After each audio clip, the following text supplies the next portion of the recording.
तुम्हाला देखील माहिती आहे त्याच्यावरती आता तुमची प्रतिक्रिया काय असणार? या जिल्ह्यामध्ये जातीचं राजकारण करण्याचं काम हे गेल्या अनेक दिवसांपासून परत सुरू झालंय. त्याची एक काही दिवसापूर्वी गुहागर तालुक्यात बैठक झाली.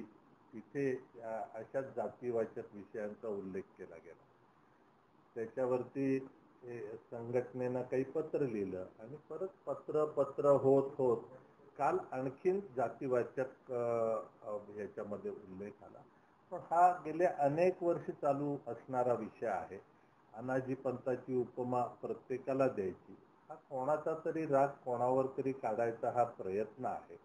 आणि वेगवेगळ्या गोष्टी ज्या त्या काही उत्तरच देऊ शकत नाहीत. याला केवळ जातीचा आधार घेऊन एक तक्रारी करायच्या आणि त्यांना वेगळ्या पद्धतीनं बोलायचं, या पद्धतीचा प्रयोग हा आता नवीन सुरू झालेला आहे. आणि जातीच्या आधारे जे मतदार आहेत किंवा जे फॉलोअर्स आहेत यांना घाबरवण्याचं काम वेगळं सुरू झालेलं आहे.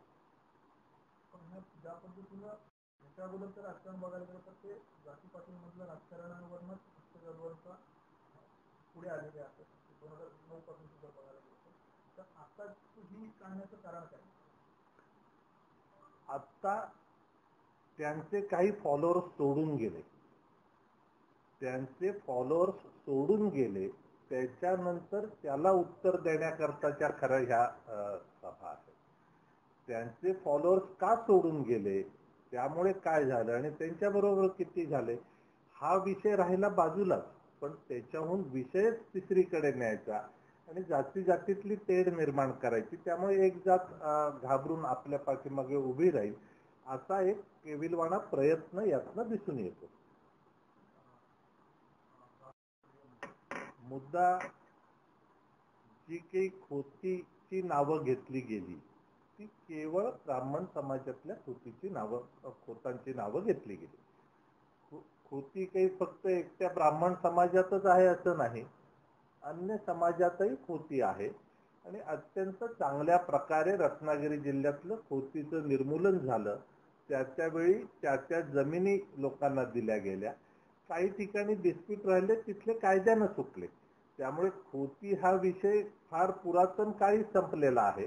पण तो नव्यानं उकरून काढून आपल्याला त्याच्यातनं स्वतःचं राजकीय स्वार्थ साधता येण्याचा प्रयत्न हा सुरू आहे.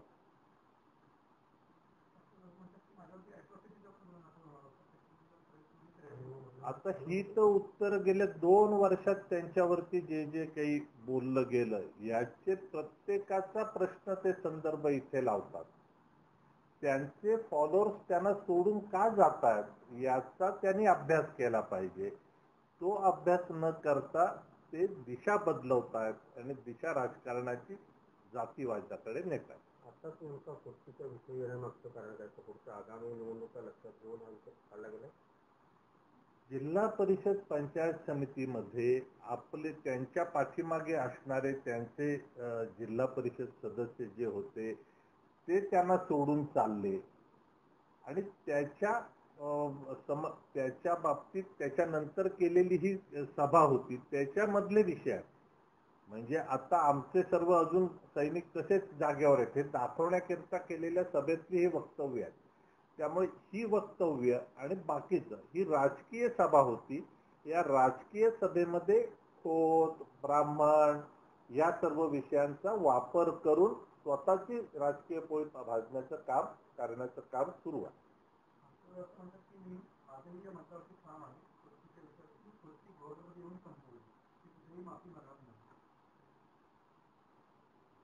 तो त्यांचा प्रश्न आहे ना.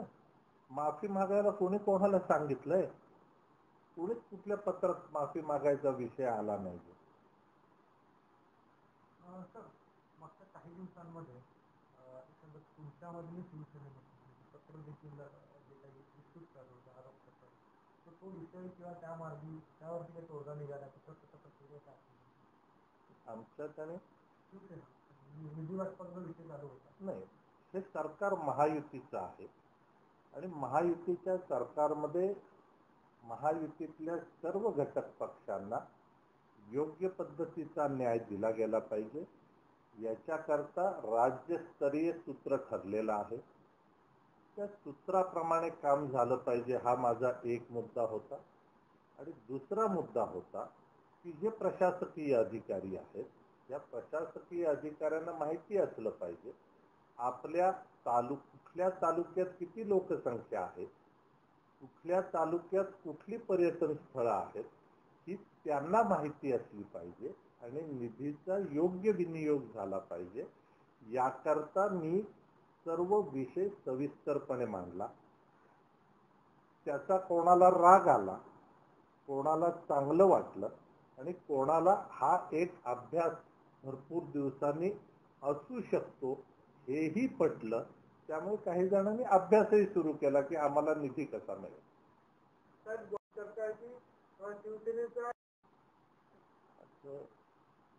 महायुतीचं वाटप होणार आहे ना, अजून तरी काही महायुती वेगवेगळं वाटप करायचं ठरलेलं नाही, त्यामुळे महायुतीचं वाटप होणार आहे. महायुतीचं वाटप झाल्यानंतर बघू.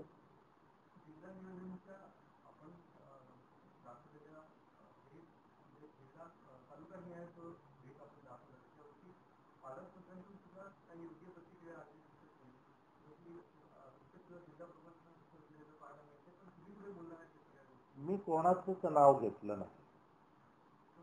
मी फक्त प्रशासनानं काय केलं पाहिजे, कारण जिल्हा नियोजनचा निधी योग्य पद्धतीनं वाटप करण्याकरता जिल्हा नियोजन समिती आणि त्याचे सदस्य सचिव म्हणून जिल्हाधिकारी जबाबदार आहेत. त्यामुळे जर तालुक्यातला अनुशेष वाढला तर ती जबाबदारी पर्यायानं सरकारच्या जो अधिकारी जबाबदार आहे त्याच्याकडे जाते. त्यामुळे तालुक्यांमधला अनुशेष वाढू नये.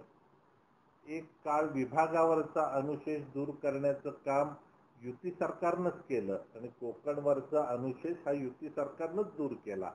असं असताना महायुती सरकारमध्ये तालुक्यामधला अनुशेष वाढू नये एवढाच माझा त्यातला प्रयत्न. आगामी निवडणुकीमध्ये भाजप स्वतंत्र लढण्याची इच्छा आहे, कारण सामंतांनी पण स्वतंत्र लढण्याची महायुतीमध्ये किंवा कुठल्याही युतीच्या वाटपामध्ये सन्मानजनक युतीच्या जागांचं वाटप व्हावं लागतं आणि सन्मानजनक युतीच्या जागांचं वाटप झालं तरच युती होते, अन्यथा अडचणी तयार होतात. त्यामुळे ह्या सन्मानजनक युतीच्या वाटपाची चर्चा सुरू झाली की मग स्वतंत्र लढायचंय का युतीत लढायचंय हे नंतर ठरणार आहे. युतीची चर्चा होण्याआधीच जर कोण म्हणायला लागले स्वतंत्र लढायचं तर सर्वांना सर्व मार्ग मोकळे आहेत, असं काही कोण कोणाला बांधून ठेवू शकत नाही. पण युतीची चर्चा होण्याआधी जर कोणी बोलायला लागले नेते तर तेही किती संयुक्तिक आहे याचा महायुतीतल्या वरिष्ठ नेत्यांना विचार करायला सांगू.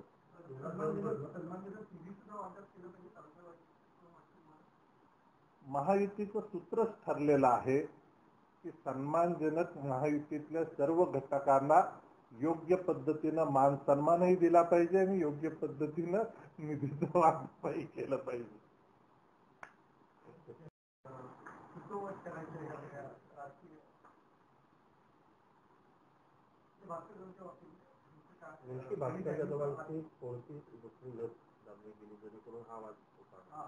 खर तर माननीय शिंदे साहेब, माननीय गोगावले साहेब, माननीय उदय सामंत साहेब हे राज्याचे तीनही मंत्री गुहागरमध्ये आले आणि गुहागरमध्ये ज्या सभागृहात त्यांनी पक्षप्रवेशाचा कार्यक्रम केला म्हणजे त्याच सभागृहात ही सभा झाली. खरं आता त्याच्यामध्ये अनेक विषय वेगवेगळे आले, अनेक जण मला प्रश्न विचारायला लागले. खरं तर सारस्वतांनी सर्व प्रवेश करवून घेतले सारस्वत ब्राह्मणांनी आणि कोकणस्थ ब्राह्मणांना प्रश्न विचारले जातात अशी खरी स्थिती आहे. त्यामुळे ज्यांनी पक्षप्रवेश करवून घेतले त्यांनी खरी त्यांची कळ दाबले, त्यांनाच विचारलं पाहिजे की आता हे इतके का चिडलेले आहेत.